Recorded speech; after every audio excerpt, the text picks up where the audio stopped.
morning, everyone. Welcome to another episode of AG 219 to Hell But Back and Better. Hope everybody's having a good day. It's pretty early for me. Still not sleeping well, but it is what it is. It is New Year's Day. Happy New Year's, everyone. Hope everybody had a great night last night. Hopefully, everybody is recovering well by the time they see this video. Today I'm going to do a story about why you never open your mouth about your case or cases you've committed while you're in prison. Like I had said before, I've met a lot of people, all walks of life.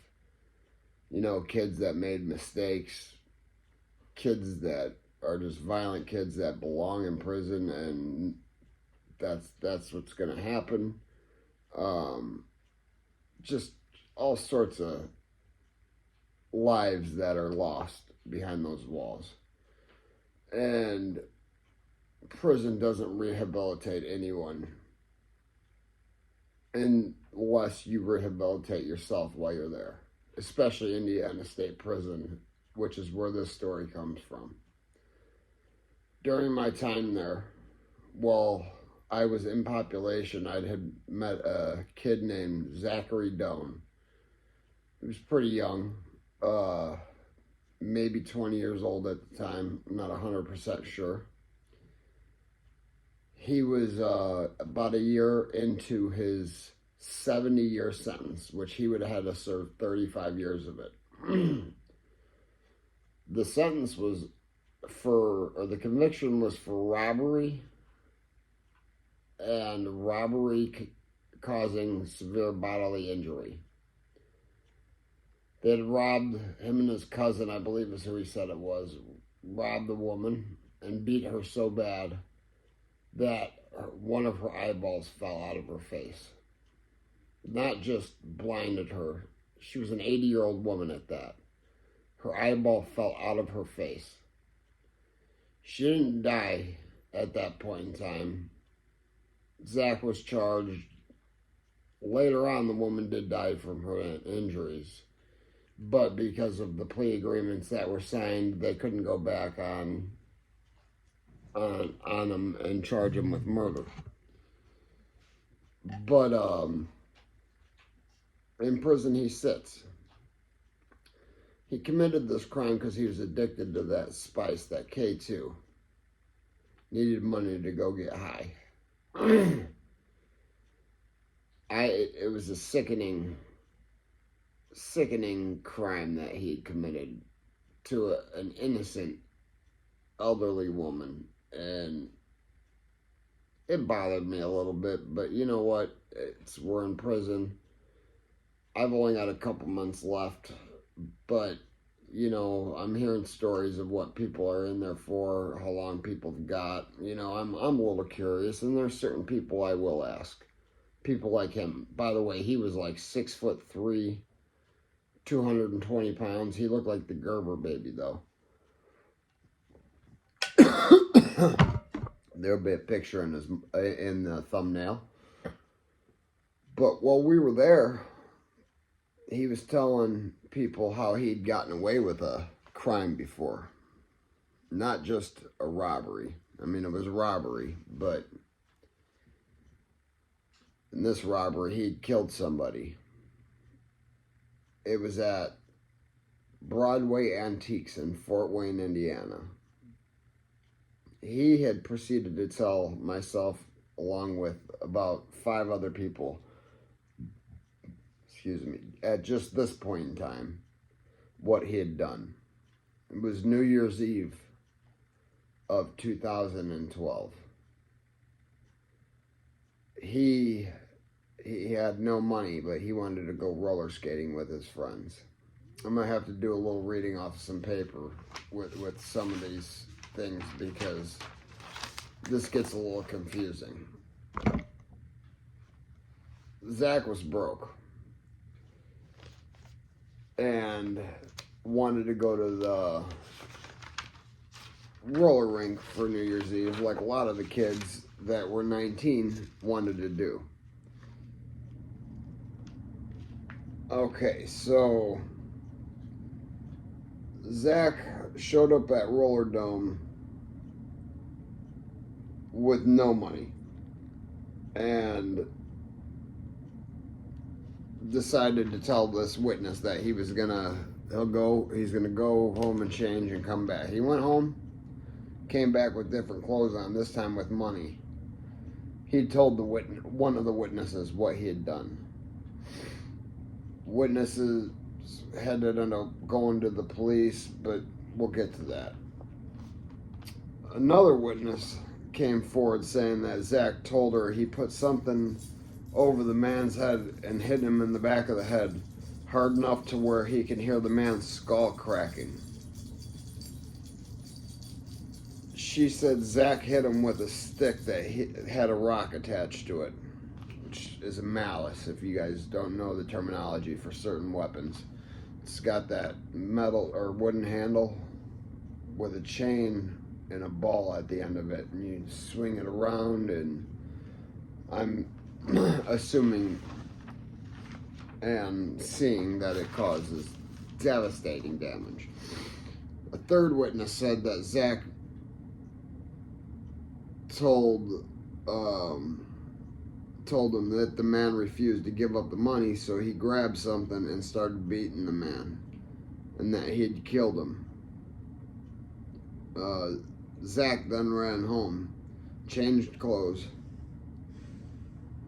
and that was that. Another witness, Zach told, you know that place on Broadway where the old man died? I'm the one that did that. He then described how blood was flying everywhere and where he had made out with $11. Yeah, let that sink in.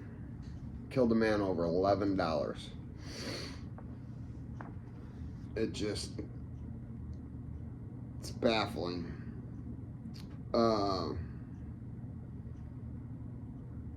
In 2014, while Zach was in Indiana State Prison for the first crime he was convicted of, which was the elderly woman, an inmate at Westville went to the police and Crime Stoppers and said, Zach had admitted this. I mean, it could have been one of the guys in the group we were standing there with.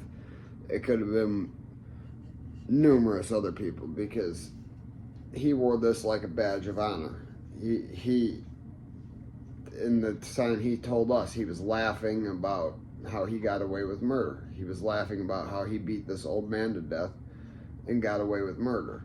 He also kind of found it funny that the old lady's eye fell out. I had to find that humorous. You're a sick individual. In 2016, another witness came forward and said while he was still in Indiana State Prison with Doan, that he admitted to him and a few others that he had killed that man, and he laughed about it. Like I said, it could have been somebody in that same group, but I don't know anybody that got out of prison early. I decided to come home and start looking up cases of people I remember, and this is what I've come across. I didn't know he had been charged with a murder. With that murder, he had been charged with murder, by the way, for the old man at the antique store. At 19, Zach robbed and beat an 80-year-old woman, and a year earlier, he had killed a 50-year-old man, 50-something-year-old man. He got 50 years for the robbery and 20 years for with the robbery committing severe bodily injury for the old woman, and then 20 years for the burglary. So, back to the antique store. Zach was charged with murder. That is anywhere from 45 to 65 years in Indiana. This is under the old law because this happened before 2014. He was charged April 22nd of 2019 when it happened New Year's Eve of 2012. So it took a long time, but it would have taken longer had he not been a blabbermouth, had he not been telling people. I'm glad he did. Glad he's an idiot. He was charged with murder. He pled guilty to robbery with serious bodily injury. Same thing. He got 45 additional years. And yes, he's serving 35 years. He got an additional 45 years, which he has to serve 22 and a half of. So he's going to have to serve 55 and a half years. Unless he keeps messing up. Which, the last time I remember seeing Zach, he got himself caught with a knife because he had owed so much money out. He had done both of these crimes because of spice. Because he was addicted to spice. While he was in prison, he smoked spice on a daily basis. He ran himself up into debt, and people wanted to hurt him. So the last time I saw him, he was getting walked out of the cell house in handcuffs. He got himself caught with a knife. He didn't even carry a knife. He got himself caught with one so he can go to the hole and try to sort out the money for a year. Because he's got to come back out. People aren't going to forget. The same people that were doing life when he went to the hole are going to be doing life when he comes out. And they're not going to forget that money. And it's easier for them to be a little patient and wait for the money than it is to assault the man, go to the hole, lose a lot of your perks that you've got going on. You got, a cell phone, you're making all this extra money that you go to the hole, all your stuff's getting searched, and the guards are taking a good portion of it. So they would rather it take you 2 years to pay back a significant amount of money than they would chase you off and never see the money again. But that's just one reason, one of the stories of why you don't talk about your cases while you're incarcerated. I'm going to tell you another one. This one comes from Porter County, Indiana. I'm not sure where the murder actually happened at. The body was found in Wheeler, which is a very small town just 5 minutes south of me. It's blink, you're through it, that type of town. Dustin McCowan was dating Amber Bach, I believe is her name. And she wanted to break up with him for whatever reason, and he wasn't having it. He ended up choking her to death, I believe, or shooting her. I don't remember 100% details about it, but the case itself isn't very important. There's a lot to the case because he did get convicted of murder and was sentenced to, I believe, 65 years. But there's strong belief that his father had something to do with it, and his father was a police officer at that point in time. So there's very strong belief that the father has something to do with it. But Dustin McCowan was in Porter County Jail for a year or two fighting his case, trying not to go to prison forever. Nobody wants a 65-year sentence, regardless of what they did wrong. But he had a bunkie named Daniel Grunhart. Daniel Grunhart has since passed away, heroin overdose. Big epidemic around here, but that's besides the point. Daniel Grunhart was the bunkie of Dustin McCowan. And Dustin McCowan would talk about his case. And Daniel Grunhart, being the heroin addict that he is, the last thing he wants to do is sit in jail any longer whatsoever. So, if there's an opportunity for him to go home, he's going to do it. And if that means telling on the person that thinks you're his friend, Daniel doesn't care, because Daniel cares about that needle going in his arm as soon as he gets home. So, trial came along, and surprise witness, Daniel Grunhart. That's the man that did it. That's Dustin McCowan. He told me how, he told me why. That's what Daniel Grunhart pulled on the stand. And this is just two stories of many, many others I've heard about throughout the years, but the Dustin McCowan and Zachary Doan one are big ones in my head, especially the Zachary Doan one, because I remember him telling me and 5 other people the same thing, laughing about it like a sick individual.